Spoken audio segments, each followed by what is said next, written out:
Naka-work from home si Celine. Nagkasalubong nga kami nung nakaraan eh. Tapos nabanggit niya sa akin na ganun nga. Malaki raw ang sahod niya. Basta masipag ka lang talaga. Huwag ka lang yung panay-reklamo, ganun.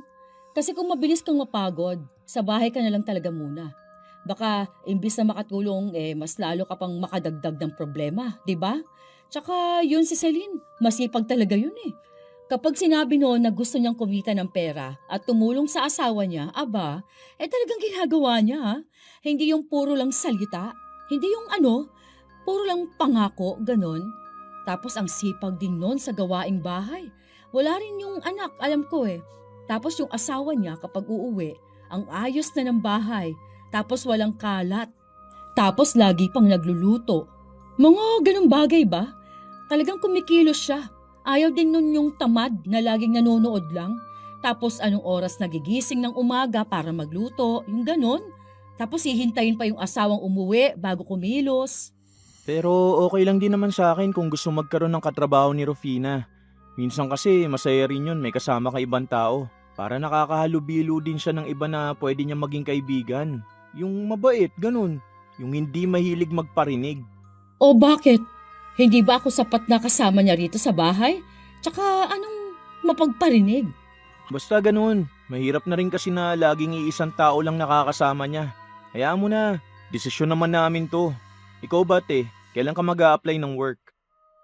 Sadyang may mga taong mas gustong magparinig kaysa direktang sabihin sa isang tao kung ano ang problema nila.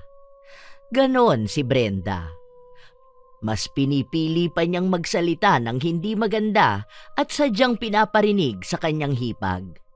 Dahil sa ganitong pag-uugali, daranasin niya ang parusa ng itim na kapangyarihan. Magagawa pa kaya niyang magbago at matuto? O habang buhay na lang niyang daranasin ang parusa? Baby, tingnan mo tong post ni ate. Bakit? Anong meron? Pinaparinggan niya na naman ata ako. Ang sabi kasi dito, ang hirap talaga magkaroon ng kasamang Disney princess sa bahay. Di ba? Lagi niya akong tinatawag na Disney princess. Sabi pa rito sa comment ng tita niyo, sino raw ba yun? Tapos nag-reply siya na hindi niya pwedeng sabihin, baka magsumbong na naman. Di ba, nung nakaraan nagtalo kayo dahil sinumbong ko yung narinig kong pagpaparinig niya sa akin? Hayaan mo na lang muna si ate. Konting tiis na lang ha. Malapit naman na tayong lumipat ng bahay eh. Kapag nakapasok na ako dun sa ina-applyan ko, kuha na tayo ng bahay ha. Hanap na tayo nung kahit maliit na bahay lang na pwedeng upahan. Ayoko na rito. Para gumaan ang kalooban ni Rufina, palaging sinasabi ng kanyang asawa na lilipat na sila ng bahay. 1 taon na silang kasal, wala pa silang anak. Nung una, wala silang kasama sa bahay dahil patay na ang mga magulang ni John Mark. May 3 siyang kapatid at siya ang bunso. Nung nakipaghiwalay si Brenda sa kinakasama niya, umuwi siya sa bahay ni na John Mark na pag-aari ng pamilya nila. Doon sila nakatira noong mga bata pa sila. Dahil si John Mark ang bunso, sa kanya muna napunta ang bahay. Kahit nakapangalan ito sa pangalawa nilang kapatid. Nasa ibang bansa na kasi ito at wala nang balak kunin ang bahay. Balak sana ng mag-asawa na asikasuhin na ang papel para mailipat sa pangalan ni John Mark. Pero nung bumalik si Brenda, naging mahirap na yon. Hindi pumapayag si Brenda dahil siya ang panganay at siya na lang daw ang wala pang anak. Ayaw naman ni Rufina na makipagtalo pa sa hipag, kaya pinipilit na lang niya ang asawa na lumipat ng bahay.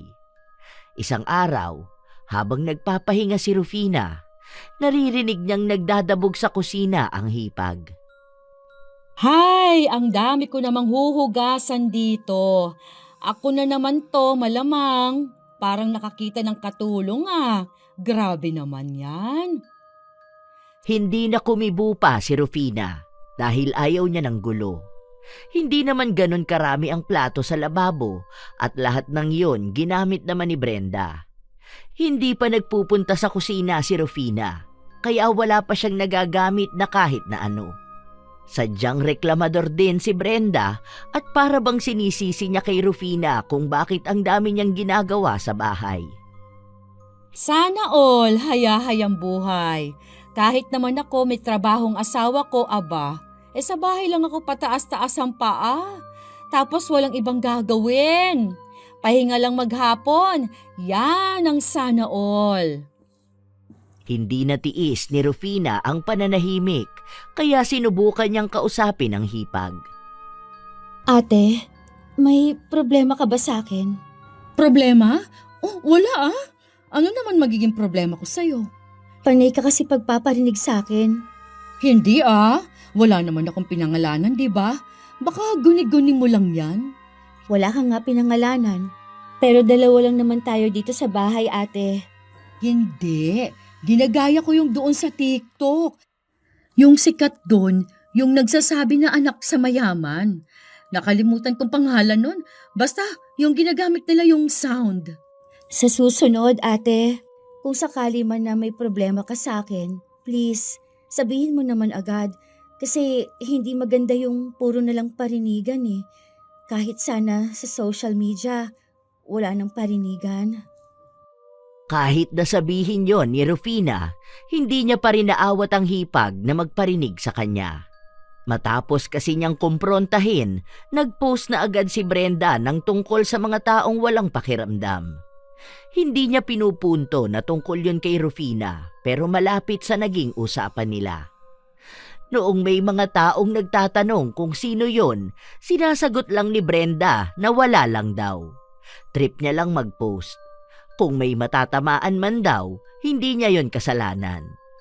Pinabayaan na lang ni Rufina. Para makaiwas sa sasabihin ng hipag, kumilo siya sa bahay kahit na hindi naman dapat palagi. Hindi siya nagpapahinga o umuupo man lang, lalo na kapag naroon si Brenda. Ayaw niyang may masabi na naman ito sa kanya. Isang araw, walang pasok si John Mark, kaya nasa bahay lang siya. John Mark, Rufina, kakain na. Tara na, sabayan niyo na ako. Wow, anong ulam te? Bopis, ang aga ko ngang gumising para lang makapagluto. Sa bagay, lagi naman talaga akong maagang gumigising para makapag-asikaso dito sa bahay. Ako lagi yung nauuna ba na gumising sa inyo. Kaya ako na lang din yung naghahanda ng almusal. Salamat, ate. Ako na lang ang maglilinis ng kusina pagkatapos kumain. Ay, salamat naman. Ang sakit din ng likod ko. Gusto ko magpahinga. Kahit nga huwag ka na masyadong kumilos dito sa bahay, ate. Lalo na yung pagluluto kada umaga. Ano namang kakainin natin kung hindi ako magluluto, di ba? Tsaka para nga may mabaon din yung asawa mo. Pwede naman akong bumili sa labas te. Hindi dapat ganun. Dapat gigising ng maaga para magluto. Para mas makakatipid. Tapos alam mong ligtas pa, di ba? Ganun naman talaga yun. Hindi yung kung kailan papasok ang asawa, tsaka lang din gigising. Dapat mas nauunang gumising yung babae. Kasi siya yung maghahanda ng pagkain ng asawa niya. Ganun din yun kapag may mga anak na. Kasi hindi mo naman pwedeng sabihin na gumising kapag papasok na rin ang mga bata. Ano, sa labas na lang din sila kakain. Pagiging responsable yon sa bahay. Gumigising naman ako ng maaga, ate. Nauuna ka lang talaga sa akin. Hindi naman ikaw yung sinasabihan ko. Bale, sinasabi ko lang to para sa alam mo yon, idea lang. Sige na, tara na, kumain na tayo. Gusto ko na rin magpahinga at nananakit na talaga ang balakang ko. Ganito talaga kapag trentahin na. Parang hindi makakain ng maayos si Rufina, lalo na at ang daming tumatakbo sa utak niya. Buong araw natahimik lang si Brenda dahil naroon din naman si John Mark. Pero minsan, may mga sinasabi siya na natatamaan si Rufina. Pero ibinabaling na lang din ni Rufina ang isipan na baka nga hindi yon para sa kanya. Hanggang sa isang araw, nagising siya nung nagpapahinga siya ng tanghali. Ang ingay sa sala dahil mukhang naglilipat ng gamit si Brenda. Ay, ganito talaga kapag ako lang mag-isang may pakialam sa bahay. Ang dumi na nga, ang dami pang kailangang ayusin. Hindi man lang nililipat yung ibang mga gamit. Ang sarap ng buhay ng iba dyan. Patulog-tulog na lang kapag inaantok, habang ako ang nagpapakahirap at nagpapakapagod. Ako na naman bang pinariringgan ni ate? Malamang ako lang. Kasi kami lang naman dalawang nandito eh. Sana all nakakapagpahinga. Sana all chill-chill lang sa buhay. Hay, mamaya niyan, gigising yan para kumain na lang ng niluto ko. Sarap buhay. Buti sana kung pinapasahod ako eh. Ako nga. Teka nga, makalabas muna. Ate, okay ka lang ba? Bakit naglilipat ka ng gamit? Wala kasi akong ginagawa ngayon. Bored lang kaya ganito. Nagising ba kita? Hindi naman. Huwag ka nang gumalaw dyan, ate. Bukas naman pupunta yung kinuha naming maglilinis ng bahay. Bakit naman kukuha pa kayo na maglilinis dito? Hindi ko kasi kaya masyadong mabibigat na trabaho, ate. Mabilis kasi akong hingalin eh. Saka 2 beses sa isang linggo lang naman yung kukunin namin. Para hindi ka na rin magkikilos. Magpahinga ka na lang, ate. Hindi na. Gusto ko nga yung ganito, naglilinis ng bahay. Ako kasi, masipag talaga ako. Hindi uubra sa akin yung palagi akong nagpapahinga, yung ganun. Parang mas lalo akong magiging tamad kung lagi lang akong nasa kama. Gusto ko yung malinis ang bahay. Ayoko nga ng tamad Wala namang tamad dito sa bahay, ate. Wala ba? Oo pala, wala nga. Basta ganun lang. Ayoko lang ng taong walang ginagawa. Sige na, balik ka na sa pagtulog mo dyan. Huwag ka na magkikikilos dito sa bahay Kaya ko naman to. Huwag mo nang galawin yan, ate. Maaga naman bukas yung maglilinis dito. Hindi na, nasimulan ko na Ako na to, kaya ko naman. Nako, baka naman mapagod ka dyan. Saka na ako magpapahinga. Matutulog naman na rin mamaya. Ikaw din pala. Baka hindi ka na makatulog dyan mamayang gabi. Sure ka ba dyan? Oo, sure na ako. Pinagsarhan ni Rufina ng pinto ang kanyang hipag. Pero kahihiga niya pa lang, naririnig na naman niya ang pagpaparinig nito. Alam niyang sinasadya lang ni Brenda na wala siya dahil ayaw direktahin sa mukha niya kung ano ang mga nais nitong sabihin. Hay, hindi talaga marunong makiramdam. Hirap maging Disney princess.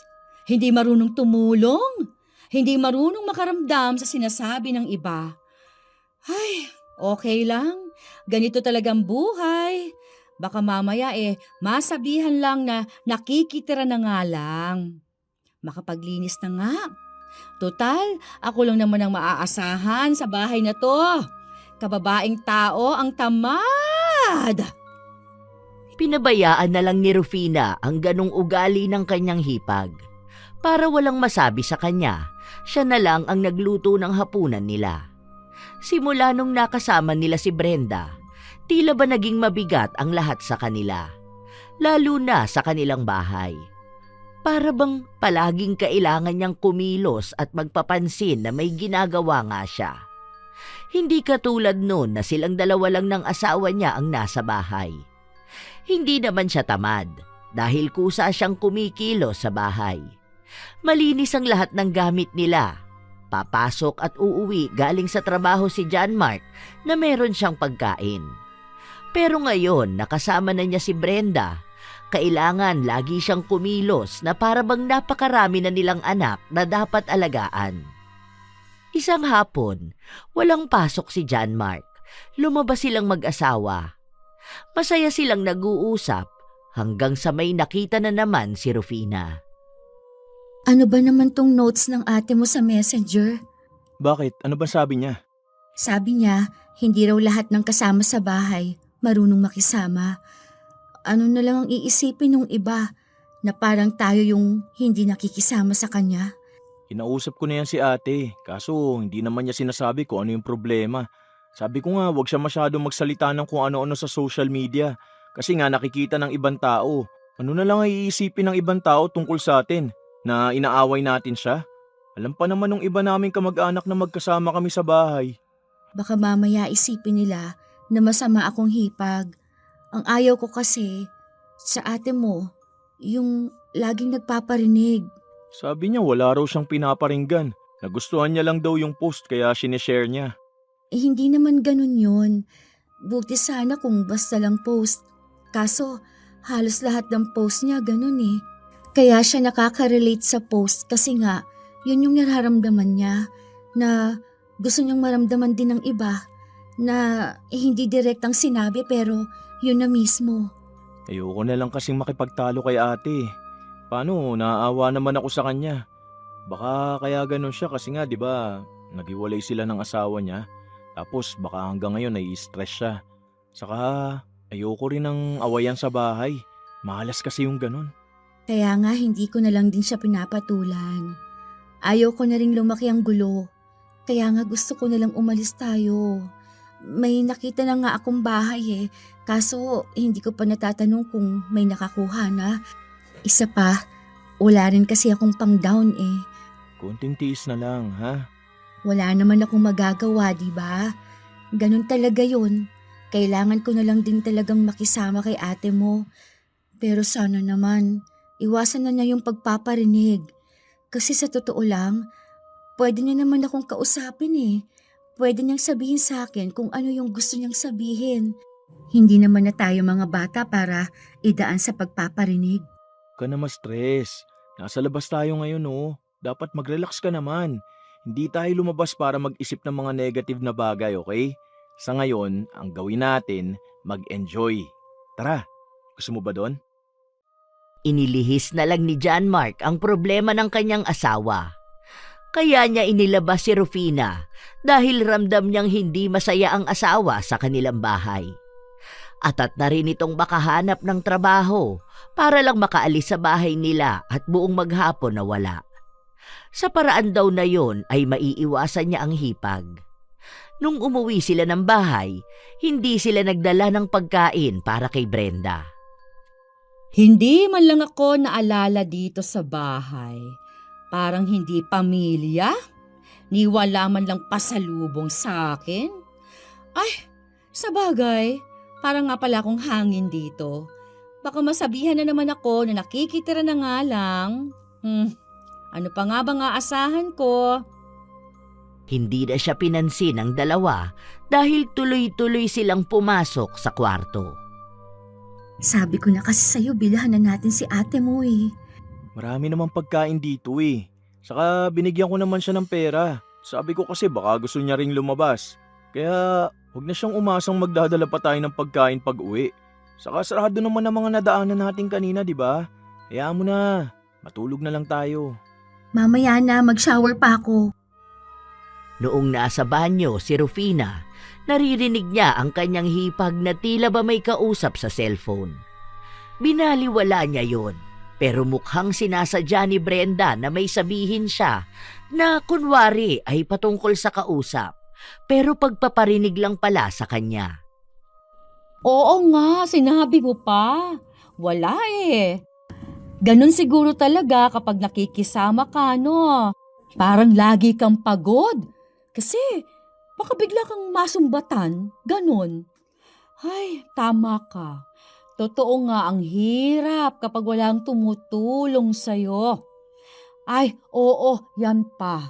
Pati ata mga post ko inaangkin na. Hindi ba ako pwedeng maging masaya sa mga nakikita ko? Para namang bawal na rin ako mag-share ng mga post. Ay, bakit ba ganito? Natigilan si Brenda noong lumabas na ng banyo si Rufina. Ay, andyan ka pala. Oo ate, hindi ba naririnig na may tao sa loob? Hindi ko masyadong narinig kasi nga may kausap ako. Hindi ka pa ba matutulog ate? Hindi pa. Maglilinis pa ako ng kusina. Naku, hindi ko kaya kayang hindi ito malinisan. Parang nandidiri ako eh. Hindi naman madumi ang kusina ate. Naglinis na ako dyan kahapon. Ay, we. Malinis na pala yan sa lagay na yan. Hindi kasi ako satisfied. Hindi kasi ako ganyan maglinis. Tinuruan kasi kami noon na dapat isa sa malinis na parte ng bahay yung kusina nga namin. Kaya hindi ako natutuwa kapag ganyan. Ay, sige na, matulog ka na. Ako nang bahala dito. Hindi na lang kinibo ni Rufina ang kanyang hipag. Malinis naman ang kusina at wala naman siyang nakikita na kahit na anong dumi. Pero mukhang hindi naman dumi ang problema ni Brenda, kundi siya mismo. Dahil lahat na lang ng ginagawa niya para bang dinodoble lang gawin ng hipag. Kung magwawalis siya, uulitin lang din at sasabihin sa kanya na hindi siya malinis magwalis.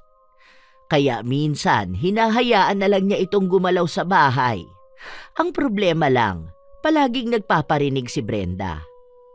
Isang araw pa, may naging bisita sila sa bahay. Kamag-anak daw nila pero wala si John Mark kaya silang dalawa lang ang nasa bahay. Hindi rin makahalubilo si Rufina dahil sobrang sakit ng puso niya. Kaya nakahiga lang siya sa kama. Po, ewan, masakit daw ang puson. Meron daw po siya ngayon Pero baka ayaw lang lumabas nun. Si John Mark naman mamaya pang gabi yun uuwi. Alam nyo naman yon, hardworking. Nakipag-usap ang bisita nila at nangamusta sa samahan nila sa iisang bahay. Minsan daw kasi may pagkakataon na hindi maganda na magkasama ang maghipag sa iisang bahay. Okay naman po, nakikisama na lang po ako Ang sabi nga nila ako yung nakikitira dito sa bahay na sana namin. Sa paglilinis ng bahay, okay lang naman po na ako lang kasi mas sanay naman ako. Pati sa pagluluto, medyo mukhang katulong lang talaga dito pero ganyan talaga. Alam nyo naman po kasi nung nabubuhay pa sina nanang at tatang, bawal maging tamad ang babae. Alam nyo naman po, sabi nga 'di ba, kapag babae ka, hindi ka pwedeng tamarin. Lalo na kung may asawa ka na. Hindi ka nadalahaga na pahila-hilata na lang sa higaan mo. Tapos kailangan lagi kang rumespeto sa mga bisita.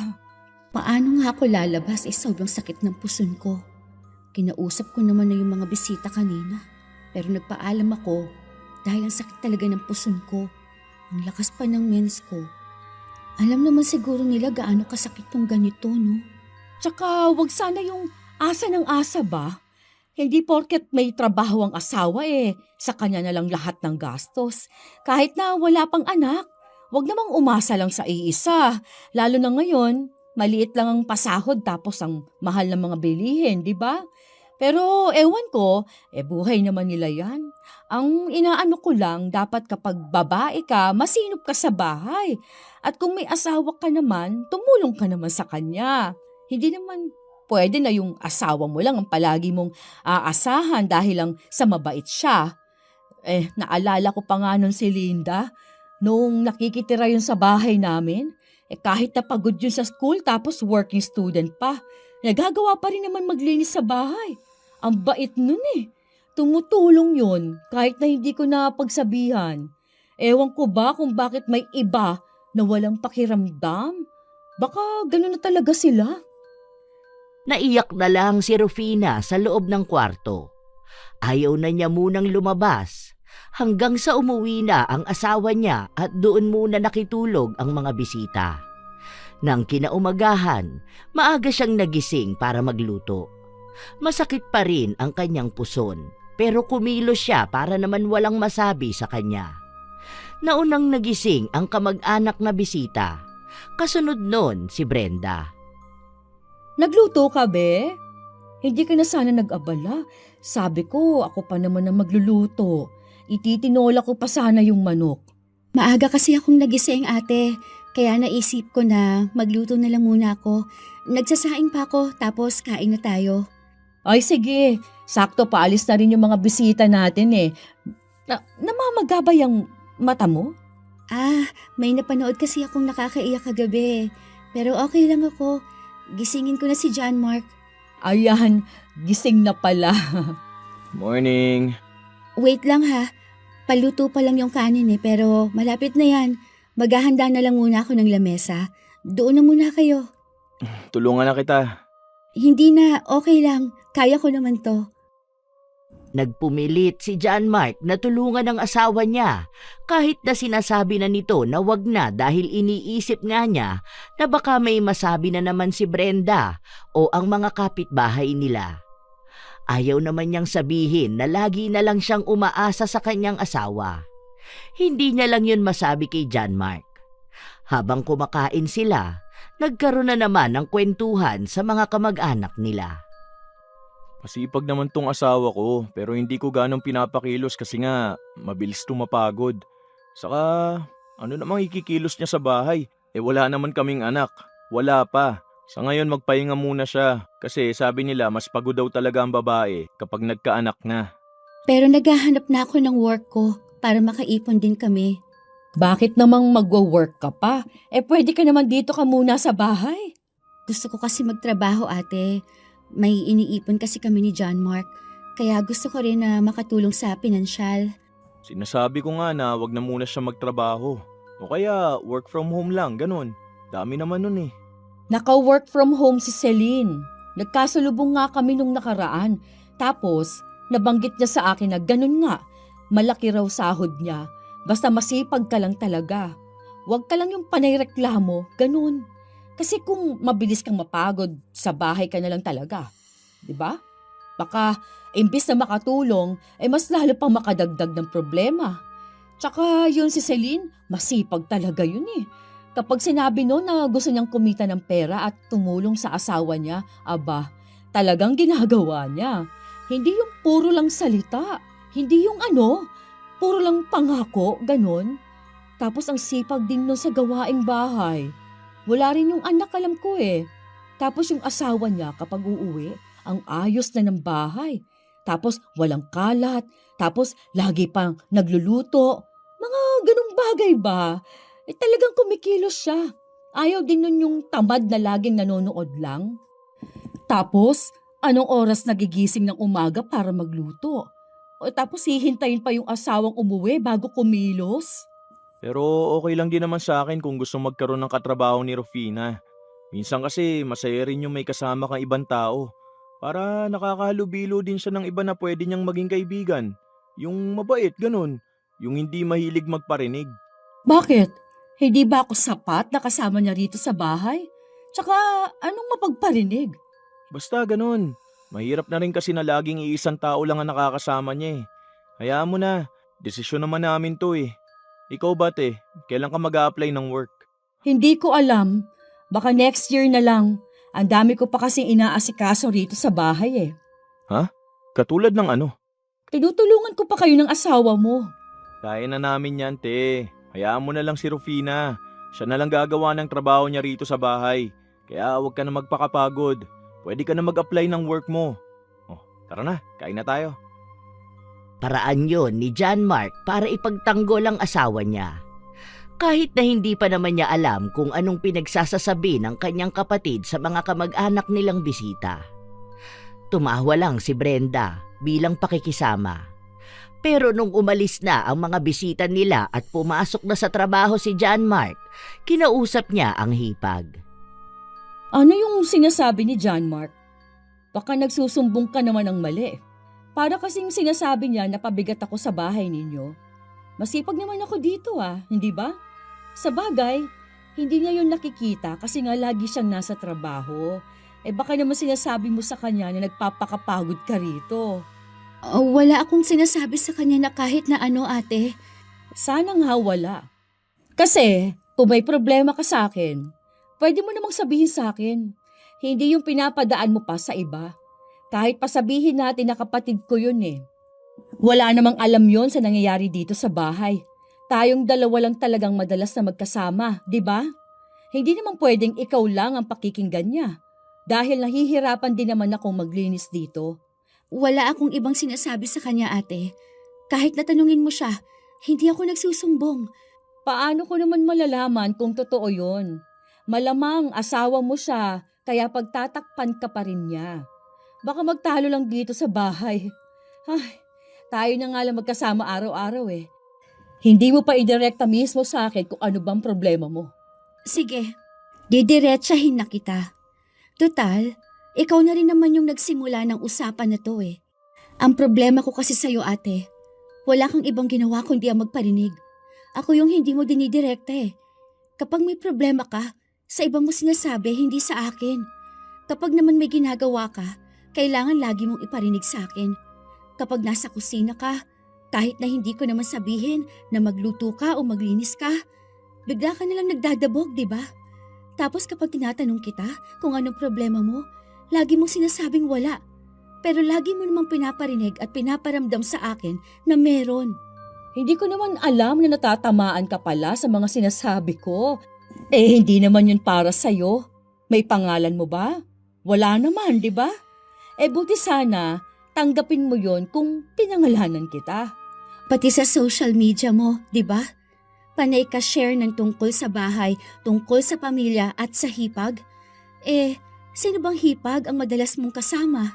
Ako lang naman, di ba? Hindi naman pwede na yung hipag mong nasa ibang bansa. Eh, hindi naman yung tumira dito sa Pilipinas. Isang beses pa lang ata yung nagpunta rito eh. Anong iisipin ng iba? Di ba? Ang bato nun sa akin na naman. Nananahimik na lang ako kasi nga ang pangit tignan na nag-aaway tayo. Uulitin ko sa'yo ng ilang beses. Hindi ikaw ang pinariringgan ko. Wala akong pinatatamaan na ibang tao. Hindi ko naman siguro kasalanan na feeling mo lahat tungkol sa'yo. Eh hindi nga kita naaalala kada share ko nun eh. Ibig sabihin, hindi yun para sa'yo. Kaya huwag kang maging sensitive na parang pati si John Mark, kailangan paniwalaan lahat ng sinasabi mo. May respeto ako sa'yo, lalo na sa inyong mag-asawa. Kaya wala rin naman akong isinusumbong sa asawa mo. 'Di ba? Bakit? Ano bang dapat mong isumbong sa kanya? Natamad ako? Katulad sa sinasabi mong wala akong ginagawa sa bahay? Hindi ako kumikilos? Wala akong ibang ginawa? Na lagi na lang akong nakahiga? Ha? Aba, hindi yan sa akin ang galing. Sa'yo mismo. Kasi yun ang lagi mong pinaparinig sa akin. Kung tingin mo tamad ako, kung tingin mo ikaw lang ang laging kumikilos sa bahay, huwag ka na kasing gumalaw. Wala namang nag-uubliga sa yung linisan yung mga nalinisan ko na, di ba?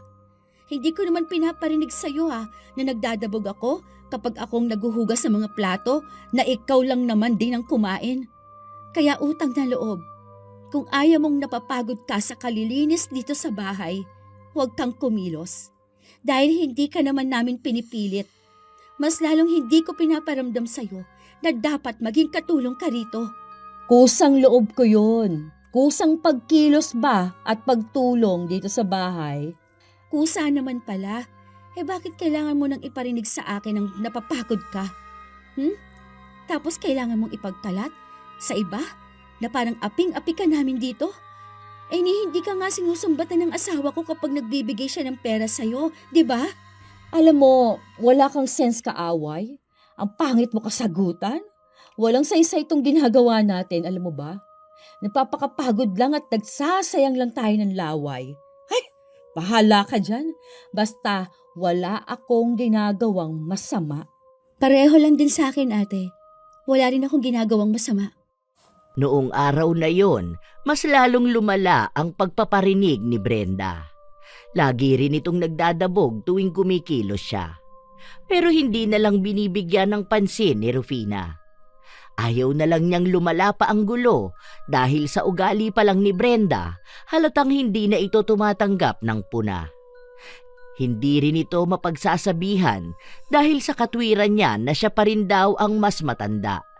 Pero siya ang hindi makausap ng maayos at hindi nilalawakan ng pag-unawa. Wala namang sinasabi si Rufina sa kanyang asawa, pero mukhang pansin ni John Mark ang alitan ng dalawa. Nagtalo ba kayong dalawa? Nino, Ni ate, pansin ko na parang hindi kayo nagpapansin ng dalawa eh. nagkasagutan kami nung nakaraan. Bakit? Eh paano? Panay daw ako sumbong sa'yo. Ewan ko ba sa ate mo? Ayaw ba niya sa akin? Kausapin ko na lang siya bukas. Hindi na. Huwag mo na lang muna kausapin. Kasi magkakagulo lang kami lalo eh. Bahala na siya. Hayaan mo na lang din muna. Baka kasi sabihin nun, sinisiraan ko na naman siya. Sabi na may kakaiba na naman sa inyong dalawa eh. Paano, may nakikita ako mga post niya. Parang tungkol yata dito yun sa bahay. Yung mga parinig niya. Ayaw naman kasi ng ate mo ng komprontahan eh. Kaso ayaw ko naman pumatol sa puro lang parinig. Ang pangit kasi nun. Ang daming taong makakakita ng problema na dapat kaming dalawa lang yung nag-uusap. Pwede naman yung sabihin sa akin kung tamad ako. Kung hindi siya nasiyahan sa luto ko. Kung hindi niya gusto ang paraan ko ng paglilinis sa bahay. Pero hindi yung dabog siya ng dabog. May nakarating pa nga sa akin kahapon eh. Yung pinsan ninyo. Si Birday ba yun? Oh, ano namang sinabi niya? Yun nga raw. Na parang sinasabi sa kanya ni ate mo na hindi ako magandang kasama sa bahay. Na parang bakit daw ako pa naging asawa mo. Kako, wag na lang niyang sabihin sa akin yung mga ganung bagay. Kasi hindi naman ako sasagot. Ayoko namang manira ng tao. Ano na? Hindi pa ba talaga tayo lilipat ng bahay? Hindi pa kaya. Baka nga isa ako sa matanggal sa trabaho eh. Bakit? May tanggalan na naman bang magaganap? Oo eh. Sinabi nila na palugin na nga yung kumpanya. Iniisip ko kasi na kapag lumipat tayo ng bahay tapos bigla ako nawalan ng trabaho, ang hirap nun, di ba? Baka magsayang lang tayo ng pera tapos babalik na naman tayo dito sa bahay. Alam mo naman kung gaano kahirap maghanap ng work ngayon eh. Ay, sige, okay lang. Hayaan mo na. Pagtitiisan ko na lang ang ate mo.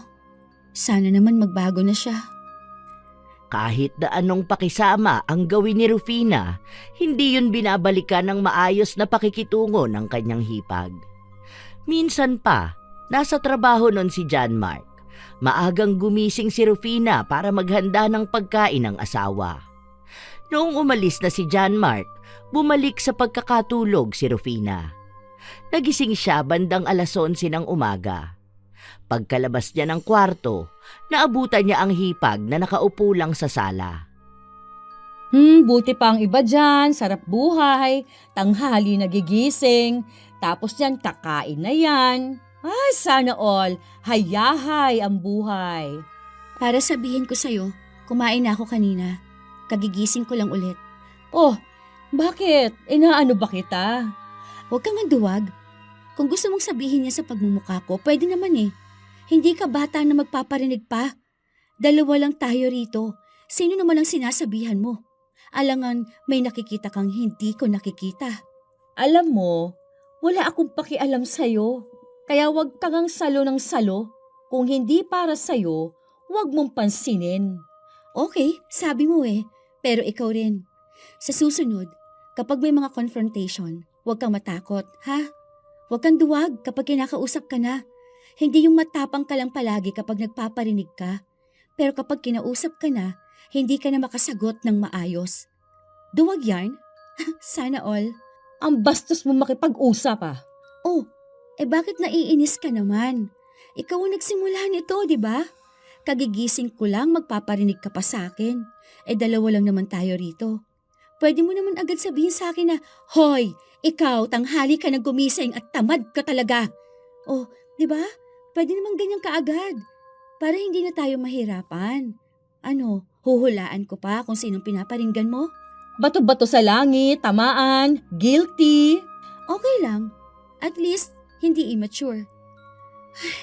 Nakakain na nga. Lalabas pa ako ngayon. May mga friends kasi ako eh. Kaya happy ang buhay ko. Hindi gaya ng iba dyan. Inis na inis si Brenda na mas lalo rin namang iniinis ng kanyang hipag. Lalabas naman talaga si Rufina pero makikipagkita siya sa pinsan niyang kauuwi lang din ng Pilipinas. Magpapatulong siya na magkaroon ng maliit na negosyo kahit na nasa bahay lang siya. Katulad ng pagbebenta ng mga gamit online. Sinabi rin naman sa kanya na tutulungan siya. Alam na yon ni John Mark. Paghahanda na rin nila kung sakali man na mawala ng trabaho si John Mark. Sila rin kasi ang bumubuhay kay Brenda dahil wala naman itong ibang ipon. Maliban na lang kung bibigyan siya ng isa nilang kapatid kada buwan. Hapon na noong nakauwi si Rufina. Mas una siyang nakauwi kaysa sa asawa. May mga bitbit siya na pasalubong na bigay ng kanyang pinsan. Ay, wow! May pangluho ah! Wala raw pera pero ang daming binili sa labas. Anak mayaman siya oy! Sana all! Wow, sana all talaga. Kasi ako merong ganito, yung iba merong inggit. Sabi nga nila, kapag inggit, pikit. Feeling naman nung iba dyan, kinaiinggitan siya. Akala mo talaga daming maiaambag. Pera lang naman ang asawang kinukuhanan. At least may asawa. Matapos yung sabihin ni Rufina, pumasok na siya sa loob ng kwarto.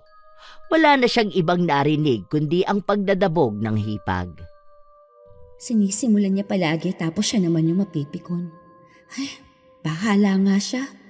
Ayoko pa naman sa lahat yung negative na tao. Ganitong masaya ako at magkakaroon ako ng negosyo. Bahala siyang mainis sa akin. Hindi ko na lang siya papansinin. Wala rin naman siyang ambag dito sa bahay, no? Parehas lang naman kami kung tutuusin. Teka nga, tingnan ko itong mga pasalubong sa akin. Nagpatuloy ang mga araw na hindi nag-uusap ng maayos ang dalawa. Sa halip ay panay lang sila parinigan kahit na naroon si John Mark. Ito na lang ang umaawat sa kanila at sinasabing mag-usap na lang sila ng maayos. Pero walang nagpapatinag sa dalawa. Pasabi naman sa kapatid mo na patayin niya yung gasol kapag matutulog na. Siya yung huling nagluluto sa kusina kahit anong oras na. Pasabi din sa asawa mo na pinapatay ko yung gasol. Tsaka hindi niya yun nakikita kasi hindi naman siya nagluluto kahit sa umaga. Pasabi sa kapatid mo na naghahanda ako ng pagkain para sa ating dalawa. Sa ating dalawa lang, ha? At pasabi sa asawa mo na sana maghugas naman siya ng plato, hindi yung inaasa niya sa akin. Ano ba, wag niyo nga akong gawin tulay dyan.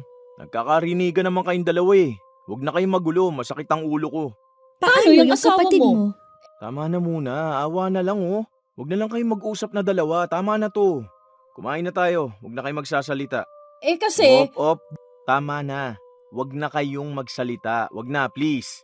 Punuin nyo na ng pagkain yung bibig nyo, tapos ngumuya kayo ng ngumuya. Tama na. Ganon sila palagi. Lalo na at pumapatol na rin si Rufina sa kanyang hipag. Lumipas ang ilan pang mga araw, wala si John Mark. May dumating silang padala. Galing ito sa pinsan ni Rufina. Yun na kasi mismo ang gagamitin niyang pangbenta. dami na namang parcel na dumating. Nagtitipid pa pala yan sa lagay na yan ha. Ay, nangingialam na naman. Wala naman siyang alam. Hindi na lang mag-ipon o kaya magtrabaho para naman makatulong sa asawa. Hindi na lang kumibo si Rufina dahil naiisip niya na magsisimula siya ng negosyo tapos sasama lang ang loob niya dahil sa hipag. Baka malasin pa ang balak niyang gawin. Hindi niya ipinaalam sa hipag na nagbebenta siya ng mga gamit dahil ibang account ang gamit niya. Iniipon niya lang ang bibili at 2 beses sa isang linggo siya lumalabas para magbenta. Madalas siyang lumabas ng bahay, kaya akala ng hipag niya ay kung ano na ang kanyang ginagawa. Alam naman ni John Mark ang negosyo niya at nakikita na malaki ang kinikita niya. Umabot pa sa punto na mas malaki ang kita ni Rufina kaysa sa sahod ng kanyang asawa. Nilihim nila ang negosyo na yon dahil nga ayaw ni Rufina na malagyan ng negatibong enerhiya ang pinagkakakitaan niya. Hanggang sa unti-unting nagkaroon ng mga usap-usapan tungkol kay Rufina. Pinaghihinalaan na siyang may lalaki. Narinig niyang pinag-uusapan siya ng mga tsismosa sa kanila at noong makipagsagutan siya sa mga yon, nalaman niya na galing lahat kay Brenda. Kaya umuwi siya ng bahay na galit na galit. Hay, buti naman naisipan niya pang may bahay siyang uuwian. Tapos na rin siyang makipagharutan sa iba. Uuwi na sa asawa niya na para bang hindi maghapon nakipaglandian. Kung ano-ano na naman ang pinagsasabi mo sa akin, chismosa ka rin no? Oh, ano na naman bang ginawa ko sa'yo, ha? Ano, May isisisi ka na naman sa akin? Magagalit ka na naman? Paano namang hindi ako maiinis sa'yo? Kung ano-ano kayang pinagsasabi mo sa kanila. Tsaka, ano yung pagpaparinig mo sa akin na may kung ano-ano? Ha? May lalaki ako? Hindi ko niloloko ang kapatid mo. Hindi ako nagsabi niyan. Ang isda talaga, nahuhuli sa sarili niyang bibig. At yung taong mapagparinig, pinupuntirya din sa bibig. Basta wala akong ginagawa. Kung natatamaan ka sa mga pinagsasasabi ko, iisa lang ang ibig sabihin nun. May ginagawa ka talagang mali. Wala akong ginagawang mali. Kahit itanong mo sa kapatid mo, hindi ko siya niloloko. Umayos ka nga. Umakto ka naman ng nasa edad mo. Ang tanda mo na. Trentahin ka na. Bakit hindi ka dumirekta ng sasabihin sa isang tao? Duwag kang masyado eh. Paano ba namang hindi ka matatakot kapag hinarap ka? Wala ba namang saysay ang mga pinagsasabi mo? Basta wala akong ginagawang masama. Kung natatamaan ka sa mga sinasabi ko, iisa lang naman ang ibig sabihin nun. Wala yung ibang ibig sabihin. Dahil sadyang pangit lang talaga mag-isip ang utak mo, kaya pangit din ang lumalabas sa bibig mo.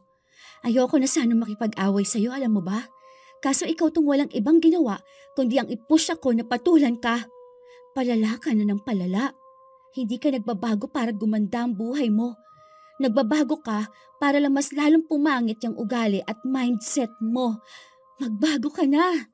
Yung totoong pagbabago. Panay ka parinig, pero kapag sinugod na, hindi naman makasagot na maayos. Kaya ka walang kaibigan eh. Magsasalita pa lang sana si Brenda nang tinalikuran siya ng hipag. Kaya nagdabog na lang siya at nagpatuloy sa pagpaparinig. Sawang-sawa na si Rufina sa kanyang hipag, pero wala siyang ibang magawa. Gusto na nga niya itong palayasin, kaso kahit na paano ay may awa siyang nararamdaman. Hanggang sa dumating na nga ang araw na sobrang napuno na siya.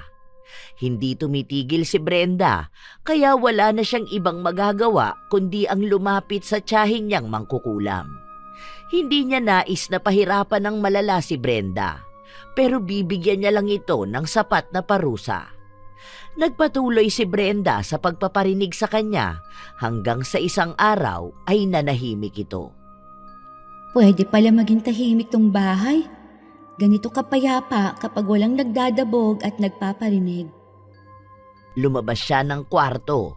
Nakita niya ang kanyang hipag na nasa kusina. Anong ginagawa mo? Ano bang pake mo? Aray ko! Nagulat lang ako na nahimik ang bahay. Kaya mo naman palang hindi magsalita ng mag-isa at magparinig sa akin eh. Mumuha! Ayan na naman. Nagsalita ako, nagsakit na naman ang singaw ko sa ngala-ngala. Mukha na nga! O ayan, di ba? Wala ka kasing ibang ginawa kundi magsalita ng hindi maganda eh. Kuskusin mo yan ng tawas. Ayoko nga, ang sakit nun. Paano ka pala gagaling yan? Magbago ka na lang siguro. Tapos, mangako ka na hindi ka na magiging madaldal at palaging nagpaparinig. Hindi mo kaya, no? Ganyan ka na lang. Pero okay na rin yun sa akin. Mas gusto ko naman yun. Kasi nga, hindi ko na maririnig yung boses mo. Ay, salamat naman. May kapayapaan na rin sa wakas dito sa bahay. Sobrang tahimik. Salamat. Aray ko. Sakit talaga ng singaw na to. Kainis. Natatawa na lang si Rufina sa pinagdaraanan ng kanyang hipag. Para din naman yon sa katahimikan nila. Pero mukhang kahit na nahihirapan na siya ng ganon, hindi pa rin siya natitigil sa pagpaparinig. Panay pa rin siya post ng patungkol sa kanyang hipag. Minsan pa, kapag nakakapagsalita siya, nagpaparinig pa rin siya. Walang katapusan. Madalas na ring pinagsasabihan si Brenda ng dalawa niyang kapatid na wag na raw niyang siraan o paringgan si Rufina. Mabait naman daw ito. At kung sakali man na may hindi sila pagkakaunawaan, mas maganda kung pag-uusapan na lang nilang dalawa, kaysa mauuna pang malaman ng ibang tao ang hinaing niya. Pero walang pinakikinggan si Brenda. Gusto niyang siya lagi ang masusunod, kahit na mali naman ang ginagawa niya. Isang araw, habang nag-aayos ng mga ibebenta niya si Rufina, naririnig niya ang hipag na nagdadabog sa labas. Hindi gaanong makapagparinig sa kanya. Akala yata ng kapatid mo wala ka rito kaya nagdadabog dun. Puntahan mo, tanungin mo kung okay ba siya. Nagsabi nga sa akin na may singaw daw siya. Hindi ko naman alam kung saan yung galing. Sabihin mo, kakaparinig niya kamo yun. Paano kamong hindi siya magkakaroon ng singaw kung wala naman siyang ibang ginawa, kundi magsalita mag-isa? Ang daldal niya kamo kasi. Tapos kapag kinausap naman ng maayos, hindi naman niya sinasabi kung anong problema niya. Yun kamo ang problema sa kanya. Sinabi ko nga yun, kaso nagalit naman sa akin. Hayaan mo na siya. Eh ang kaso, magla-live ako mamaya. Paano yun? Baka marinig yung pagdadabog niya. Baka mawala rin ako sa mood.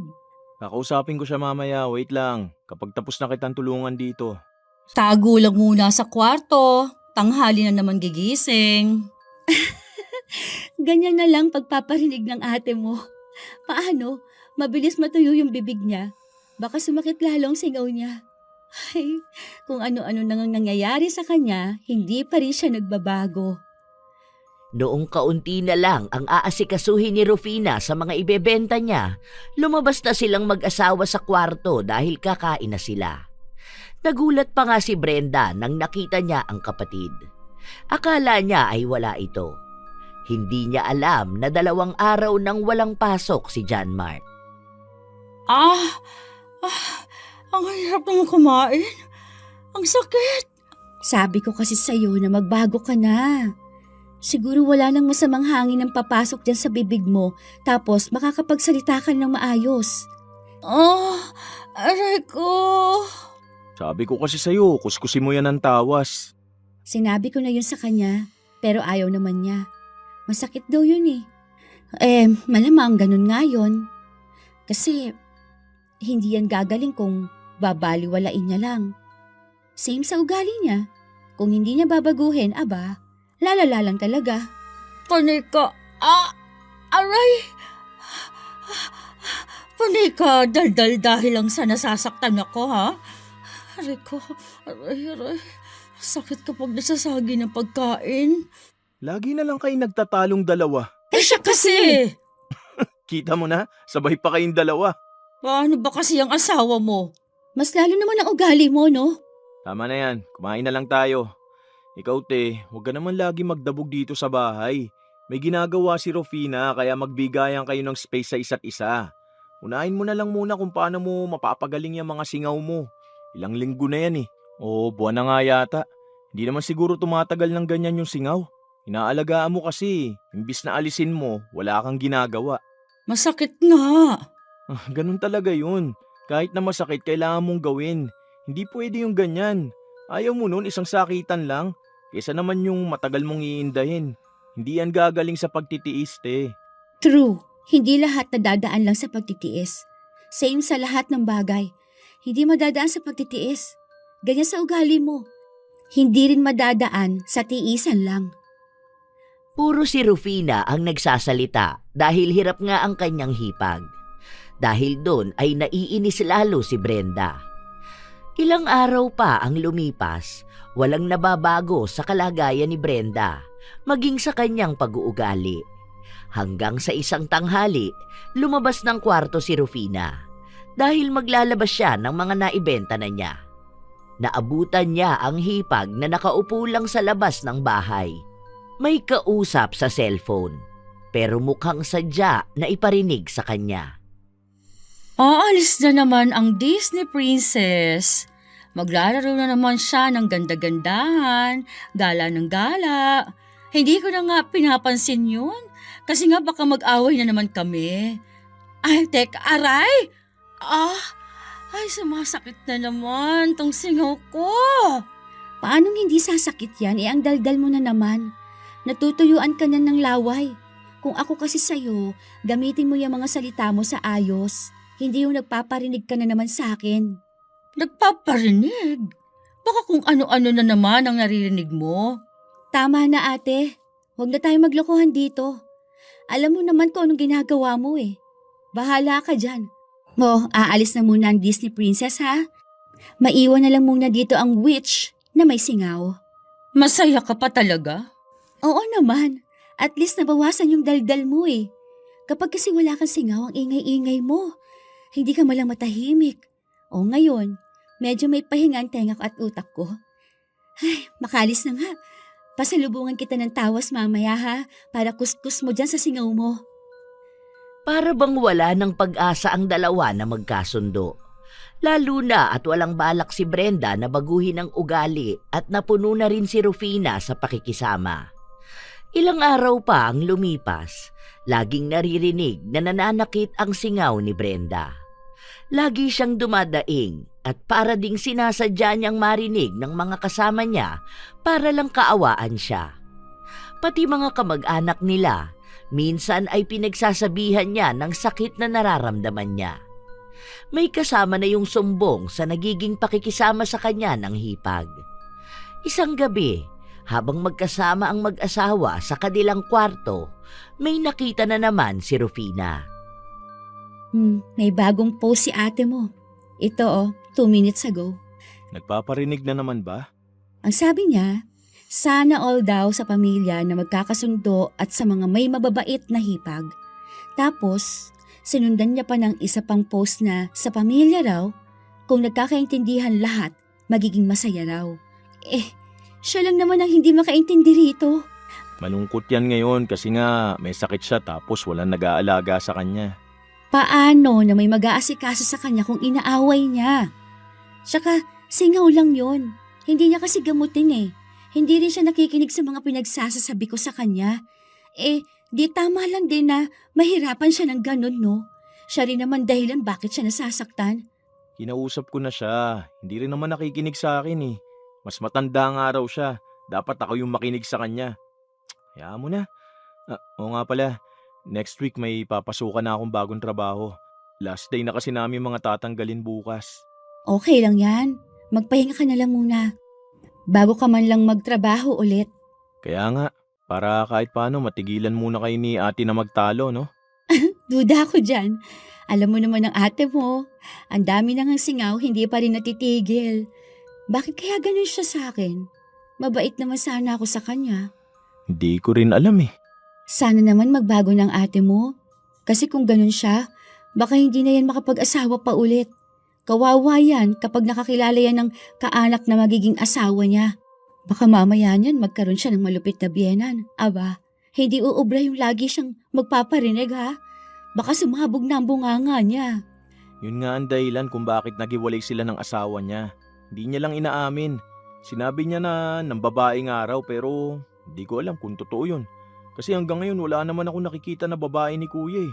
Tapos ang sabi niya masama raw ugali ng biyenan niya na parang lagi siyang inaaway. Pero ang totoo nun, ang dami niyang kaaway. Minsan pa hindi ko na to sinabi sa kanya. Pero nakipag-away nga raw siya sa kapitbahay nila. Lagi siyang sinusugo dahil nagpaparinig siya na kesyo laging maingay daw yung kapitbahay niya. Na kapag nagtatapon ng tubig parang direkta sa kanila, ganun. Yun na nga ang problema sa ate mo. Kung mali ng iba, pwede naman niyang idirekta, di ba? Hindi yung magpaparinig pa siya. Kasi mas nakakainis yung paparinggan ka kaysa yung sabihin mo ng direkta.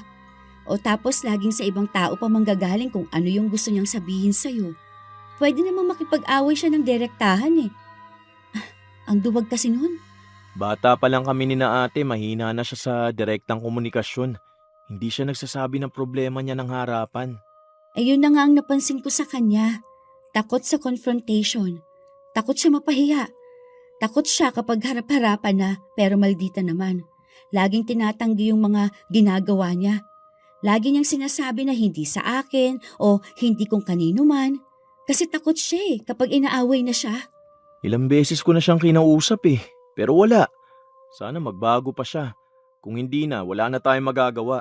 Sana makaipon na tayo para umalis na tayo. Hindi kasi ako mapahiram ni kuya kasi nga kapapanganak lang ng asawa niya. Saka ayoko namang umasa sa kapatid. Mag-ipon na lang tayo para makalipat na tayo. Desidido na rin si John Mark na umalis dahil nakikita niyang nagiging malala na ang alitan ng dalawa. At hindi na yun nagiging maganda sa samahan nila. Hindi na maganda sa kanilang lahat. Malaki ang posibilidad na masira ang mga relasyon nila. Ilang araw ang lumipas, wala nang trabaho si John Mark, kaya tumutulong na lang siya sa kanyang asawa sa negosyo nito. Ilang araw ding tahimik si Brenda. Wala siyang ibang ginawa kundi dumaing at masaktan. Minsan pa nga noong nasa kusina si Rufina, nakita niyang naglalagay ng asin sa tubig si Brenda. Puro ganyan ang pinapangmumug mo ah. Sabi ko sa'yo, kuskusin mo yan ng tawas tapos magbago ka ng pag-uugali. Hindi pa ba masama ang ugali mo sa lagay na yan? Sana tinatag mo na lang ako doon sa mga post mo, di ba? Nakakahiya naman sa iba na hindi ako kilala eh. Para may clue lang sila kung sino yung tinutukoy mo. Yan ang hirap sa'yo. Umaangking ka nang hindi naman iyo. Aray, ang sakit talaga. Ikaw kasi, pinapasalita mo pa ako. Ang sakit na nga. Aray. Alam mo kung bakit ka nagkakasingaw ng marami?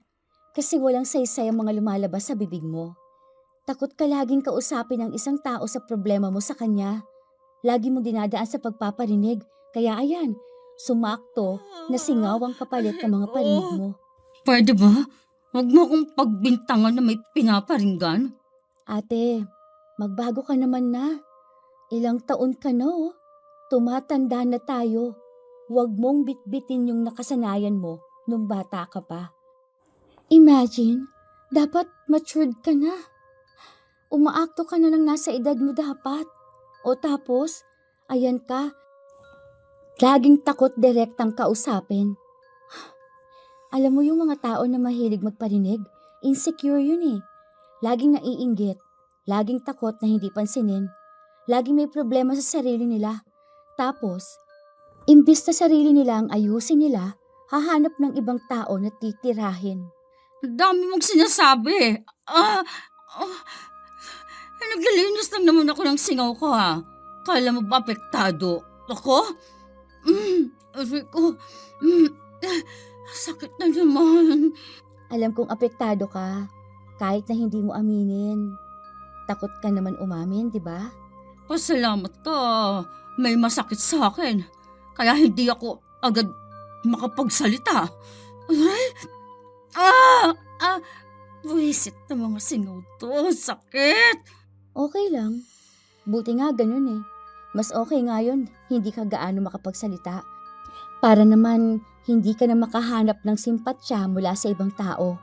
Sana naman ate, malaman mo naman na kung anong mali mong ginagawa. Hindi ka kasi emotionally mature eh. Pero mukhang kung gugustuhin mo naman, kaya mo naman.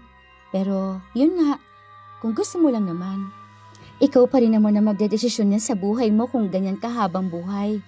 Baka mas maraming singaw pa ang dumapo sa'yo. Kaya magbago ka na, hoy. Hindi makapagbitaw ng salita si Brenda dahil noong nagmumumog siya ay sobrang sakit ng kanyang singaw. Napapaiyak na nga siya sa nangyayari sa kanya. Ilang araw pa ulit ang lumipas, hindi na naririnig ang boses niya. Hindi na siya nagsasalita. Hindi na rin masyadong makakain. Ang daming nagbabago sa kanya, pero hindi nila alam kung nagbago na rin ba ang kanyang ugali. Hanggang sa dumating ang araw na may trabaho na ulit si John Mark. Balik na naman sa pag-aasikaso ng maaga si Rufina. Nauuna siyang nagigising sa kanyang hipag. Siya na talaga ang gumagawa ng gawaing bahay. Lagi na lang kasing nakakulong si Brenda. Noong siya na ang malayang kumikilos sa bahay, mas payapa dahil walang naririnig na mga negatibong salita. Wala ring nagdadabog. Noong tanghali, babalik na sana si Rufina sa kanyang kwarto nang lumabas si Brenda. Kumain ka na doon ate, may ulam doon. May sabaw yon. Kung hirap kang kumain, babad mo na lang muna yung kanin mo sa sabaw. Kung gusto mo, lutuan na lang kita ng lugaw. Huwag na. Baka sabihin mo sa iba na nagpapaalaga ako. Aray ko. Bakit ba hindi matanggal tong singaw na to? Nagmumumog naman ako ng asin eh. Hindi ako magsasabi sa iba.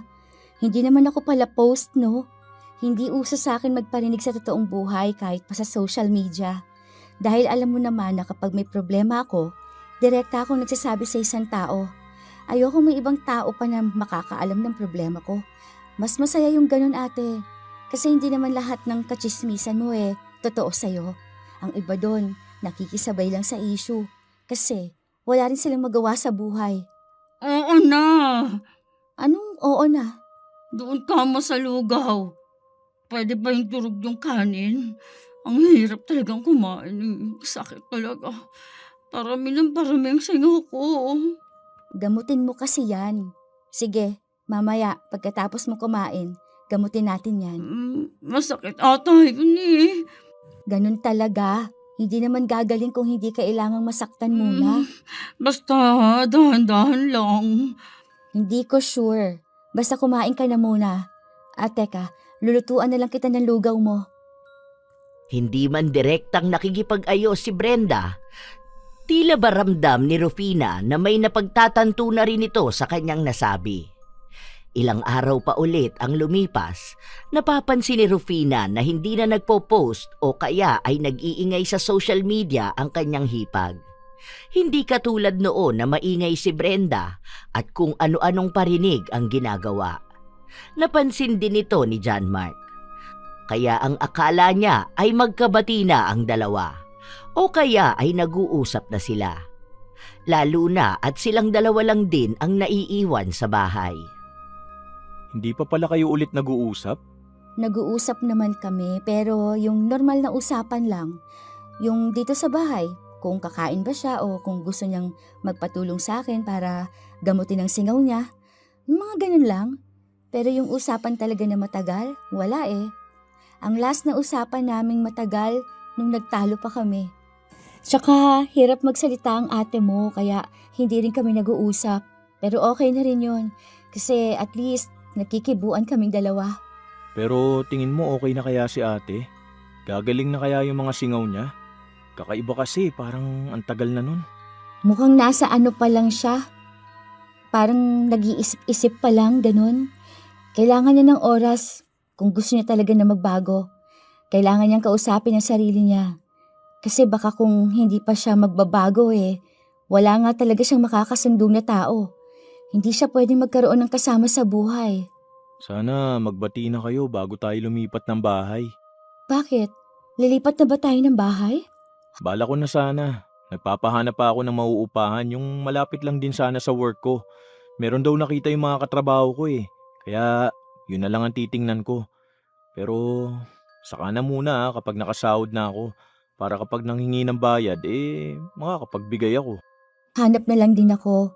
Kahit yung maliit lang. Yung kasya muna tayong dalawa. Wala pa naman tayong anak eh. Tapos saka na lang tayo mag-iipon para makakuha tayo ng sanlang tira, no? Ganun na lang gawin natin. Tulungan na lang tayong dalawa. Kaya natin yan. Pero kung makakakuha man ako ng trabaho sa ibang bansa, pwede na tayo makaipon agad. Huwag ka na mag-ibang bansa. Kaya naman natin yan. Basta magkasama tayong dalawa. Basta kakausapin ko na lang din muna ang ate mo. Baka nag-aalangan yun kung paano ako kakausapin. Para magbati na rin kami. May iwan na rin siya mag-isa rito Ayoko naman din yung bigla na lang tayong aalis tapos hindi pa kami nagkakaayos, di ba? Noong isang umaga na silang dalawa lang ng kanyang hipag na magkasama, sinubukan ni Rufina na magbukas ng usapan. Dahil gusto na niyang ipaalam ang desisyon niya na paglipat ng bahay. Naisip niya na hindi naman pwedeng bigla na lang din silang aalis at iiwan si Brenda. Ano nang nararamdaman mo, ate? Dumarami pa ba ang sigaw mo? Hindi ko alam. Basta minsan masakit. Tuloy-tuloy mo lang yung paggamot dyan. Ganun sa sinasabi ko sa'yo. Kuskusin mo lang yan ng tawas. Gagaling din yan, ate. Sana nga. Ang hirap ng ganito. Ilang buwan na akong may singaw. Ayoko naman magpatingin sa doktor. Oo nga pala, ate. Sorry dun sa mga naging awayan nating dalawa ha. Ayoko lang kasi talaga sa isang tao yung hindi ako dinidirekta. Yung hindi sinasabi sa akin kung ano ba yung problema niya.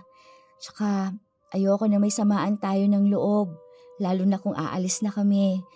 Gusto ko yung magaan lang yung pag-alis namin, lalo na may iwan ka rin mag-isa rito. Aalis kayo? Saan na kayo pupunta? Oo ate, aalis na kami ni John Mark. Bubukod na kami at lalayo na. I mean, hindi naman sobrang layo. Yung dito lang din naman, pero hindi na tayo magkasama sa iisang bubong. Ah, bakit naman? Wala lang, para makapag-adjust na lang tayo. Alam mo yon, para iwas na rin sa awayan. Para sa atin lang din naman yun. Kasi ang gulo na natin eh. Hindi naman pwede na ganito na lang tayo palagi, di ba? Kaya nyo na ba mangupahan? Kakayanin ate. Susubukan naming maghigpit ng budget para ba kaya naming mabuhay kahit na mahal ang gastusin ngayon. Tsaka maliit na bahay lang din naman ang kukunin namin, yung hindi mabigat ang bayad sa renta. May nakita na kami pero kakausapin pa namin kapag may pambayad na kami. Huwag na kayong umalis. Desidido na kami ate. Napag-usapan na rin naming mag-asawa ito. Ipauubaya na lang din namin itong bahay sa'yo. Ako na lang ang aalis. Ha? Bakit? Wala ka namang mapupuntahan. Sabi mo wala na kayong ibang kamag-anak na malapit lang, di ba?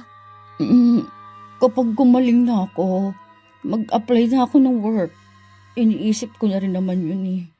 Kasi ako yung nanggulo sa inyo rito. Kayo pang mag-adjust sa akin. Mag-isa lang naman ako sa buhay. Baka kasi alam mo na, iniisip ko na ayaw mong bitawan tong bahay nyo. Gets ko naman yun. Tsaka wala kang trabaho. Wala kang makukuhang bahay.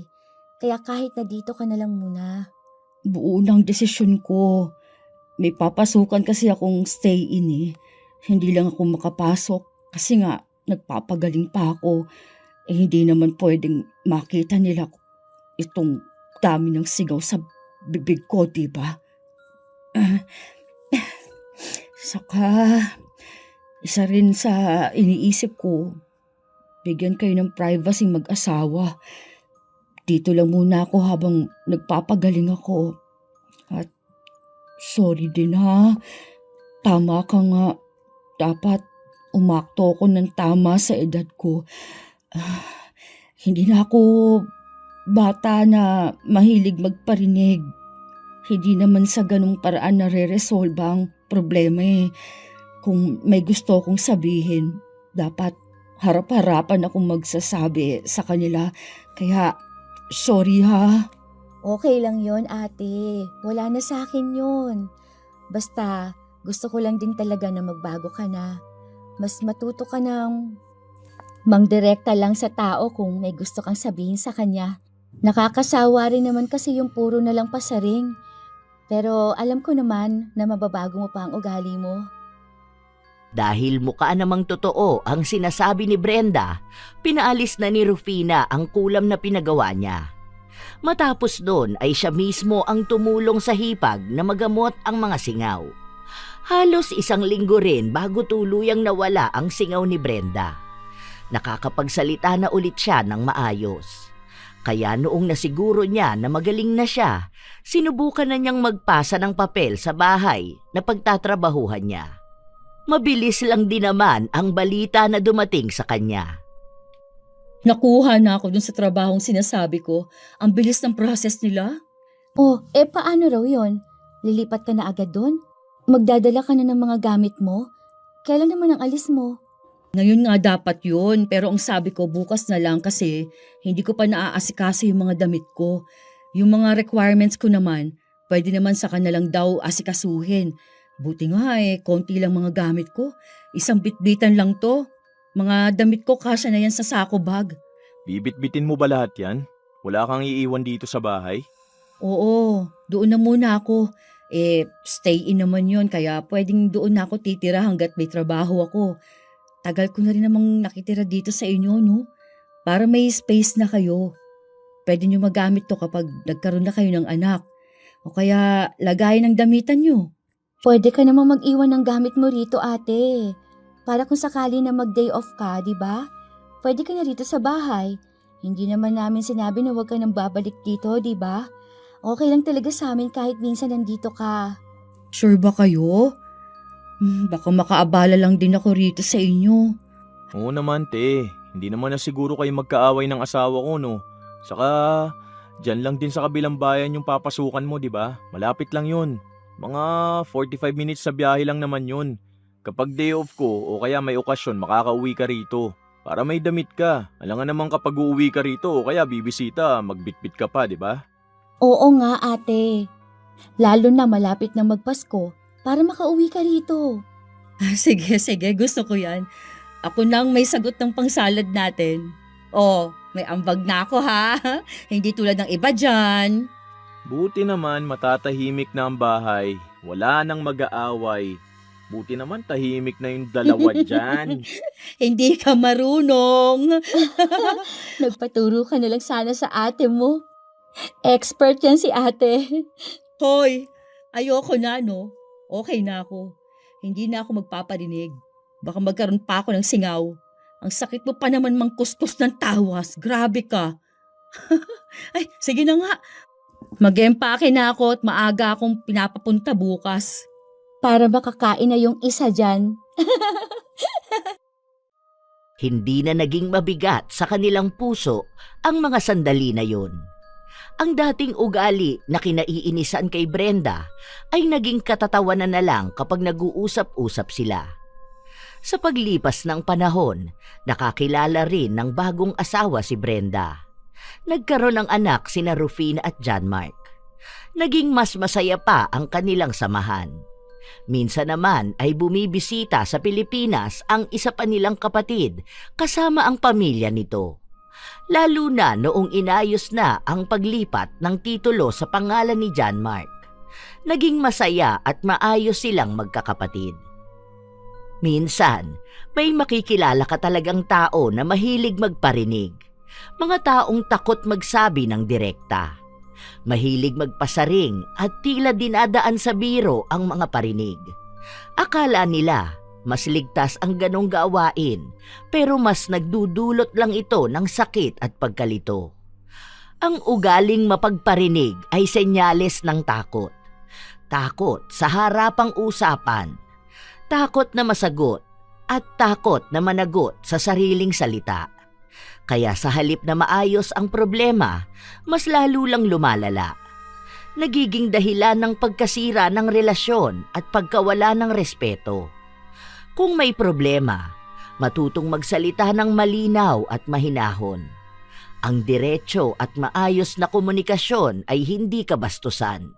Isa itong uri ng respeto sa iyong sarili at sa iyong kapwa. Tandaan, hindi mo kailangang sukatin ang sarili sa parinig ng iba. Ang taong panatag sa loob, marunong magsalita ng tuwiran at tapat. Ang duwag ay nagkukubli sa salitang bitin at pahaging. Samantalang ang matapang, humaharap, malinaw, buo at may paninindigan. Kayo ba mga apo, nakakilala na ba kayo ng taong magaling lang kapag nagpaparinig pero hindi naman makasagot kapag kinumpronta na? Maaari nyo yang ibahagi sa amin kasabay ng inyong opinyon ukol sa ating bagong kwento. Naway nakapaghatid ito ng magandang aral. Ito ang inyong Lola Telang at maraming salamat sa palagi ninyong pakikinig mga apo.